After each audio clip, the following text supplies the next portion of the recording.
Zonja dhe zotrinj, ju përshëndes, mirë se erdhët në edicionin qendror të lajmeve në Channel One. Boshllëku i besimit mes partive politike është përgjegjës për krizën dhe ka kontribuar në refuzimin e statusit. Kështu është shprehur ambasadori amerikan në Tiranë, Aleksandr Arvizu. Gjatë një vizite në Elbasan, ai komentoi zhvillimet e fundit politike, duke u shprehur se politikanët duhet të pranojnë mbështetjen e ndërkombëtarëve për integrimin në BE. Ambasadori i Shteteve të Bashkuara të Amerikës, Aleksandr Arvizu, deklaroi nga qyteti i Elbasanit se mungesa e besimit politik ka thelluar krizën. Në një prononcim dhe për mediat pas takimit me autoritetet vendore në Elbasan, Arvizu shpreh se palët duhet të bashkëpunojnë. Në fakt, ajo që dua të them është që ka një boshllëk për sa i përket të besuarit, besimit mes dy palëve. Dhe ky boshllëk besimi në fakt është përgjegjës veçanërisht për sa i përket krizës politike që po zhvillohet. Në fakt, në mënyrë të drejtë për drejtë në paaftësinë e Shqipërisë për të marrë statusin e kandidatit për në BE, ata janë të aftë që të bëjnë marrëveshje, që të arrijnë marrëveshje. Gjithashtu duhet jemi realistë dhe të kuptojmë që të dy palët, të dy kahët nuk e besojnë njëri tjetrin as pak. Ka përdorur të gjithë këshillën që vjen nga këshilltar të tillë si Odiri, Komisioni Venecia, por ndoshta në një mënyrë të vogël ne mund të vazhdojmë të bëjmë atë që kemi vazhduar ta bëjmë, që mund të ndërtojmë besim mes palëve. Ambasadori ka theksuar se nga ana e ndërkombëtarëve nuk do të mungojë mbështetja për gjetjen e konsensusit dhe kapërcimin e situatës. Skënder Gjinushi kërkon nga kryetari i Partisë Socialiste të rikthejë bojkotin parlamentar pasi votimi në parlament sipas tij ishte vjedhje e hapur, çka nuk garanton se dhe zgjedhjet e vitit 2013 do jenë transparente. Ai akuzoi kryetarin e Partisë Socialiste Edi Rama se po i nështrohet mazhorancës, por në reagimin e tij Rama deklaroi se shpreh të keqardhje për zotin Gjinushi dhe qëndrimet e tij. Kryetari i Partisë Social-Demokrate Skënder Gjinushi ka reaguar ashpër ndaj qëndrimit të mbajtur një ditë më parë nga opozita në parlament. Sipas tij, opozita jo vetëm që nuk ka luajtur rolin e saj, por i është nënshtruar mazhorancës parlamentare, ndërsa e cilësoi domosdoshmëri rikthimin e bojkotit parlamentar. Kreu i PSD i ka cilësuar pseudo-reforma punën që po bëhet me reformën zgjedhore dhe atë parlamentare, ndërsa nuk la pa komentuar dhe votën e Kastriot Islamit, i larguar tashmë nga radhët e socialistëve. Ne jemi një opozicion ndaj kësaj opozite parlamentare në qëndrimet ndaj dhe në rolin që ajo ka. Dhe graviteti i krizës tashmë nuk janë thjesht përgjegjësi e Berishës, që është shkaktari, por janë dhe të opozitës parlamentare që tolerojnë këtë situatë dhe nuk thonë të vërtetë. Rikthimi i opozitës pa rikthimin e votës së fshehtë, rikthimi më i rënd i politik i Partisë Socialiste. Nëse ka optimist akoma që thonë ky që vjedh votën mes kuvendit nuk ka për ta vjedhur më në Shqipëri, sepse do bëjmë reformë, optimizmi është për t'u përshëndetur, por nuk ka mirë kuptimin. Dhe po vazhdoj përsëri dhe na flas për 2013-ën, sigurisht që kjo është vetëm në shërbim të Sali Berishës dhe do bëhen të gjithë kaça pastaj në Partinë Socialiste. Nga ana tjetër ka ardhur dhe reagimi i liderit të opozitës Edi Rama, i cili përmes rrjetit social Twitter ka komentuar deklaratat e kreut të Partisë Social-Demokrate. Sipas Ramës, po akuzohet Partia Socialiste për fajet e qeverisë. Keqardhje për prononcimin e mikut Gjinushi. Aleat Ynë gabon që akuzon Partinë Socialiste për fajet e Saliut, e që kërkon nga Partia Socialiste të reagojë si parti e vogël. PS kërkon një zëri me aleatët ndryshimi në sistemin zgjedhor, por kjo s'bëhet dot as pa konsensusin e palës tjetër, as duke akuzuar kot PS-n. Partia Socialiste ka mbledhur me ditën e sotme tryezën e programit për një rilindje shqiptare për punësimin. Kreu socialist Edi Rama tha se në Shqipëri ka mbi 1 milion të papunë. Synimi i programit socialist, tha ai, është rritja ekonomike e qëndrueshme me anë të koordinimit të politikave me tregun e punës. Qeveria ka dështuar për sa i përket politikave të saj për punësimin. Ka qenë ky komenti i kryesocialistit Edi Rama duke folur në tryezën e Partisë Socialiste për punësimin. Rama theksoi se programi për një rilindje shqiptare synon që t'i ofrohet mundësi punësimi për çdo njeri i aftë për punë. Rama më tej akuzoi Instat se nuk publikon të vërtetat e realitetit shqiptar, pasi tha se nëse 1 në 2 shqiptar është i papunë, atëherë shifra është më e madhe se 1 milion të papunë. 7 vjet qeverisje në Shqipëri nuk kanë arritur të ndryshojnë asgjë në drejtimin e punësimit, përkundrazi, pas këtyre 7 vjetëve është kapërcyer shifra e 1 milion papunëve që nuk kanë mundësi të sigurojnë të ardhurat mjaftueshme për një jetesë dinjitoze. Asnjë reformë gjoja e ndërmarrë nga qeveria nuk ka rezultuar me rritje punësimit. Rama gjithashtu theksoi se me ardhin në pushtet të socialistëve do të dhjetëfishohet financimi publik për punësimin. Rama tha se duke vlerësuar rezervuarin e madh të papunësisë dhe punësisë në fshat, mund të shenjëstrojmë objektivin e 300.000 vendeve të reja të punës. Gjithashtu shtoi se me ardhin e socialistëve në pushtet, Shqipëria do të zgjidhë problemin e ekonomisë, një moment për ta bërë është rritja e ekuilibrit gjinor.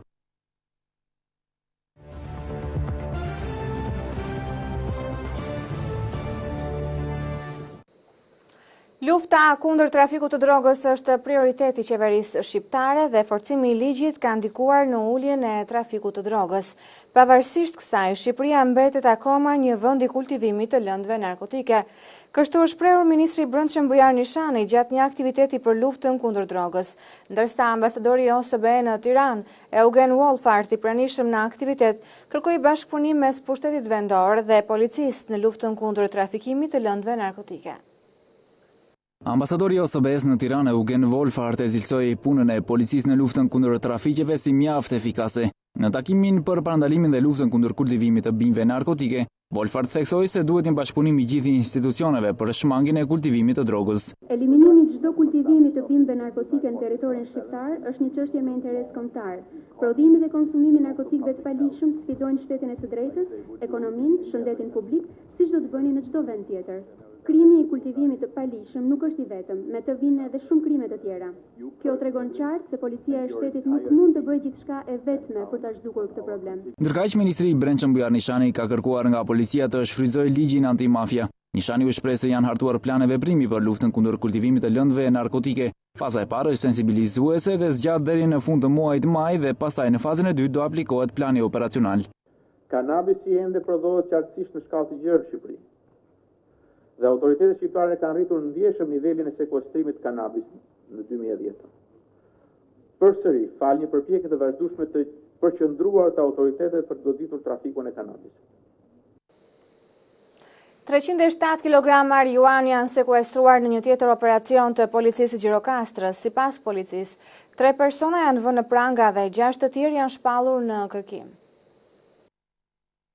Një operacion i policisë së Gjirokastrës i kuduar pashkët ka bërë të mundur sekuestrimin e 307 kg marijuanë, ndërsa janë arrestuar edhe 3 persona. Në prangat e policisë kanë rënë shtetasit Marielian Alinani, 35 vjeç, Artur Shokulli, 38 vjeç dhe Indrit Alinani, 22 vjeç, ndërsa janë shpallur në kërkim 6 persona të tjerë, ku 2 prej tyre janë nga fshati Lazarat dhe 4 nga fshati Rusani Delvines. Sipas policisë, këta persona po transportonin lëndën narkotike dhe ishin ndarë në grupe, me qëllim që të kontrollonin rrugët dhe të lajmëronin njëri tjetrin për çdo problem që mund të dilte nga transporti i lëndës së narkotike. Ata pasi kanë parë policin që po lëvizte në drejtim të malit të Sopotit, kanë marrë çantat në krah dhe kanë vijuar lëvizjen me shpejtësi për drejtim të fshatit Rusan të rrethit të Delvines. Policia pas ndjekjes së tyre ka bërë të mundur kapjen e 2 shtetasve, si edhe sekuestrimin e 4 çantave të mëdha shpine të mbushur me lëndë narkotike në malin e Sopotit. Operacioni i zhvilluar nga specialistët dhe agentët e sektorit kundër narkotikëve në drejtorinë e policisë së qarkut Gjirokastrës ka vijuar disa orë ku rreth orës 23:30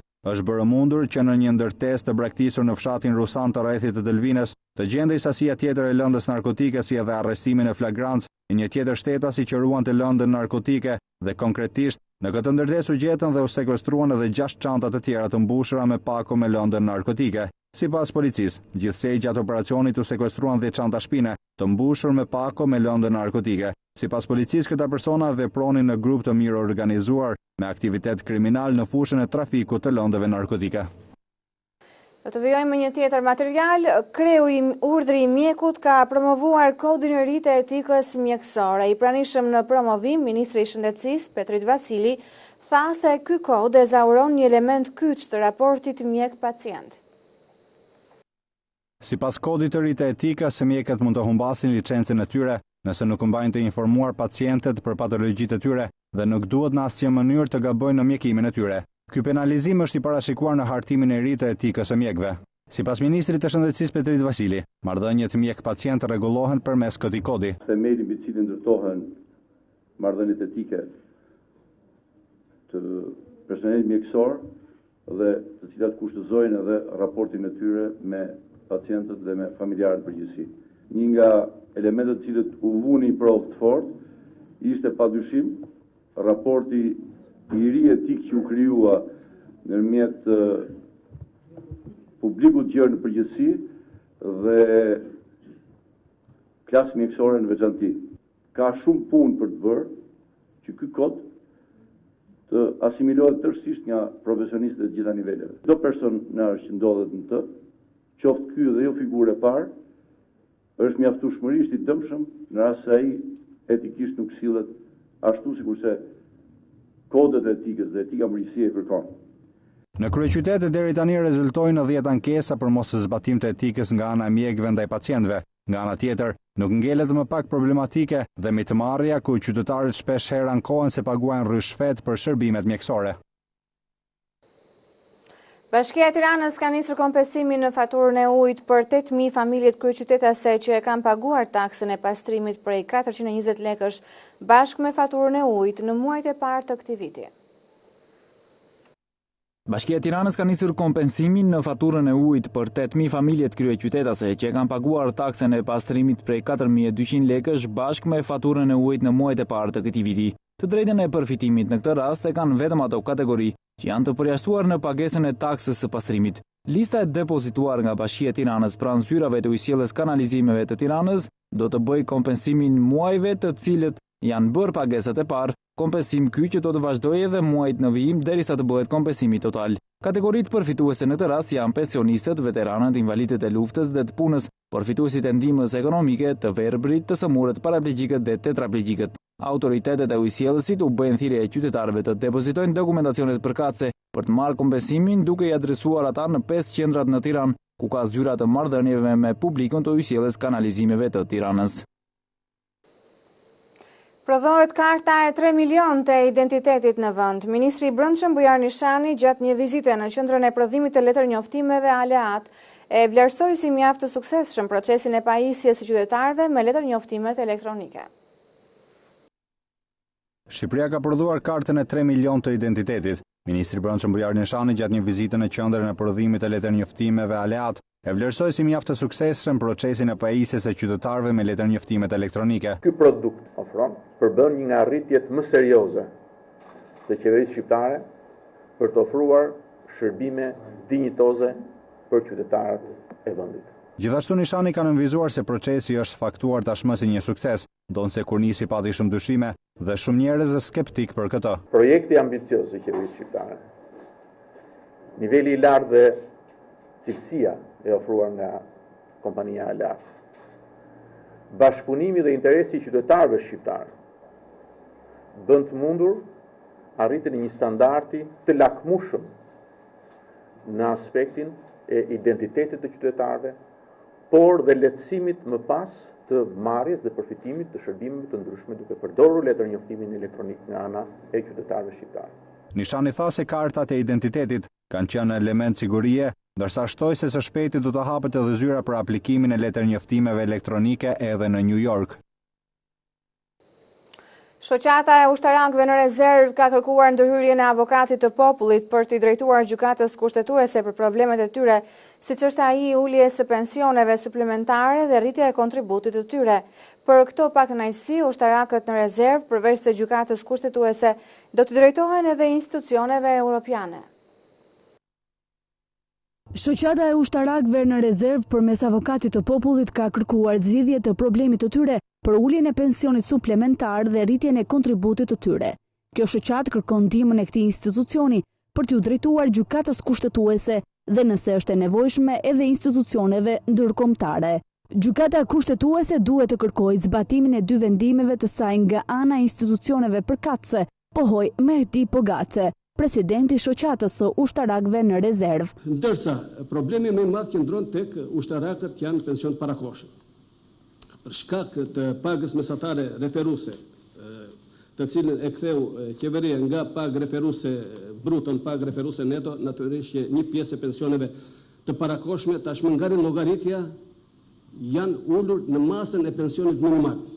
Dhe këta ushtarak janë shpallur debitor dhe ju mbajnë edhe parat e tjera, përveç që ju ka zbritur në masën e pensionit minimal, ju mbajnë parat, pra janë debitor nga një korriku 2009. Ndërsa avokati i popullit Igli Totozani tha se institucioni i tij është për të shërbyer shoqërisë për gjetjen e zgjidhjeve për problemet me të cilat ata ndeshen. E dim që kjo është një situatë e cila do një trajtim dhe duhet rikthyer në një gjendje normaliteti.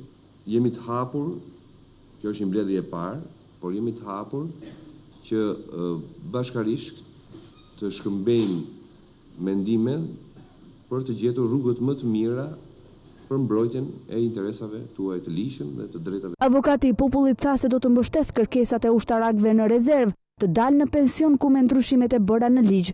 Pensioni i tyre është ulur me 24.5%.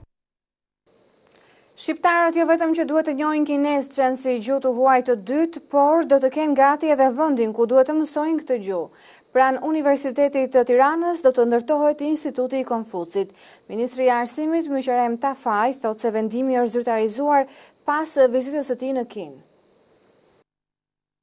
Studentët shqiptarë së shpejti do të kenë mundësi të studiojnë gjuhën kineze si gjuhë të huaj në Institutin Konfuci, i cili do të ngrihet në Tiranë. Kështu është shprehur Ministri i Arsimit Myqerem Tafaj. Sipas Tafajt, përmes këtij institucioni do të përmirësohen marrëdhëniet midis shtetit tonë dhe atij të Kinës, gjithashtu dhe bursat e studimit midis dy vendeve do të pësojnë rritje.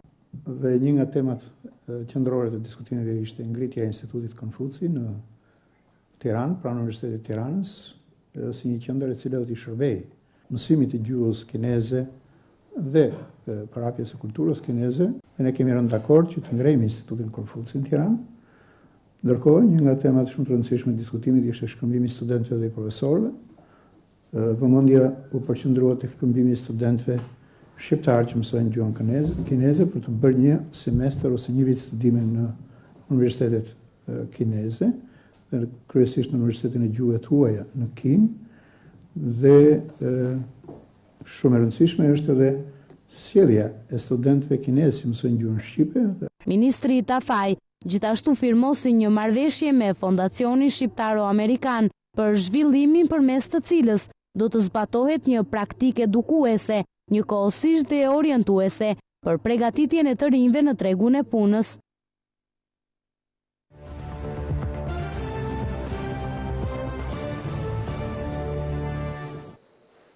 Pesë persona të vrarë janë gjetur afër liçenit të Hekuranës në afërsitë të Shkupit në Maqedoni.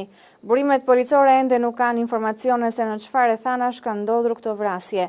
Ekipet e policisë tashmë janë në vend ngjarje dhe për më tepër informacione pritet të dalin sot gjatë ditës. Gjurmë të dukshme të gjakut dhe plumba janë gjetur në afërsitë të trupave të pajet. Ata të gjithë ishin peshkatar dhe shpeshherë qëndronin për peshkim në këtë zonë. Njëri prej tyre është nga fshati Kreshev, ndërsa të tjerë, siç thuhet, nga lagjet Butel dhe Radishan. Banorët e Kreshevës kanë theksuar se mes të vrarëve është edhe Borçe Qato, një peshkatar i rregullt në këtë liçen, por të cilin thuhet se ka qenë familjar dhe person i qetë. Ata kishin njohur makinën e tij të parkuar në afërsi të liçenit. Banorët e zonës kanë theksuar se në këtë territor shpeshherë janë dëgjuar të shtëna armësh.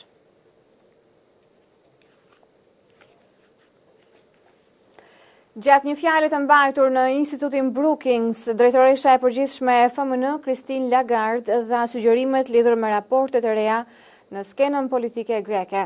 Ajo shtoi se vazhdimi i bashkëpunimit mes forcave politike do ta ndihmojë Greqinë të dalë nga kriza ku ndodhet. Shefja përgjithshme e Fondit Monetar Ndërkombëtar Christine Lagarde, gjatë një fjalimi të mbajtur në Institutin Brookings, dha disa këshilla lidhur me qeverinë e re greke që do të krijohet pas zgjedhjeve të përgjithshme të 6 majit. Qytetarët dhe politikanët grek u treguan njerëz shumë trima me sakrificat e bëra deri tani dhe me përpjekjet e tyre për të kapërcyer krizën. Qeveria e koalicionit në drejtimin e Lukas Papadimos bëri përparime të rëndësishme dhe ne i njohim këtë arritje. Një koalicion i partive politike mund të jetë një udhërrëfyes për përmbushjen e detyrimeve të vështira me të cilat përballet Greqia. Ajo shtoi se vazhdimi i bashkëpunimit mes forcave politike do ta ndihmojë Greqinë të dalë nga moçali ku ndodhet. Deklarata e Lagarde vjen pas atyre të përsëritura të liderit të demokracisë së re Antoni Samaras, sipas të cilit nuk do të ketë asnjë koalicion me PASOK-un për bashkëqeverisje. Ai madje ka paralajmëruar se pa një mandat të qartë qeverises mund të ketë përsëritje të zgjedhjeve në Greqi.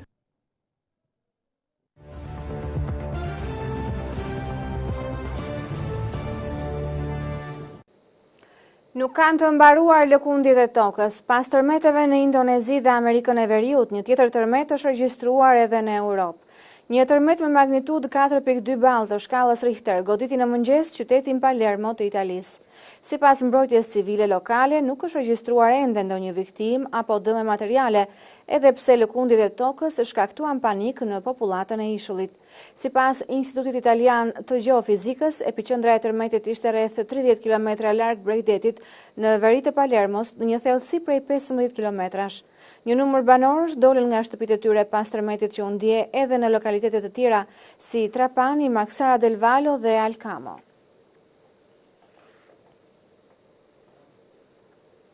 Ndërsa u rikthye në vend pas një seance të tretë kimioterapie në Kubë, presidenti i Venezuelës Hugo Chávez nuk ka dhënë detaje rreth gjendjes së tij shëndetësore, por theksoi se betejë e tij kundër kancerit është duke përparuar. Presidenti i Venezuelës Hugo Chávez u rikthye në vend pas trajtimit të disa seancave kimioterapie kundër kancerit. Në një fjalim të shkurtër për media, Chávez, i lodhur në pamje të parë, theksoi se betejë kundër kancerit të tij është duke përparuar. Në mbërritjen e tij, Chávez mori pjesë në një takim politik në pallatin presidencial në Caracas për të përkujtuar 10 vjetorin e një grushti shteti që e largoi për një periudhë të shkurtër nga pushteti. 57 vjeçari pritet të rikthehet në Kubë edhe për 2 seanca të tjera trajtimi. Nuk është ende e qartë nëse ai do të ketë mundësi që të marrë pjesë në samitin e Amerikës, një takim me natyrë politiko-ekonomike që do të zhvillohet javën e ardhshme në Kolumbinë fqinje. Presidenti Chávez ju nënshtrua një operacioni në shkurt për të hequr një mas tumorale në hije. Kjo ishte hera e dytë që ai kryente një ndërhyrje për të larguar nga trupi sëmundjen malinje. Ndonse natyra e vërtetë e tumorit dhe shkalla e përhapjes së tij mbahet sekret me fanatizëm, ekzistojnë spekulime të shumta se në të vërtetë Chávez mund të jetë shumë më i sëmur nga sa duket. Ai sa të mos jetë në gjendje që të mbijetojë deri në zgjedhjet e ardhshme. Korea e Veriut shpërfilli paralajmërimet e ndërkombëtarëve për të mos lëshuar raketën me rrezë të gjatë në përpjekje për të treguar fuqinë e tij, por dështoi. Vetëm pak minuta pas nisjes, raketa u shpërbë dhe ra në ujërat e gadishullit korean.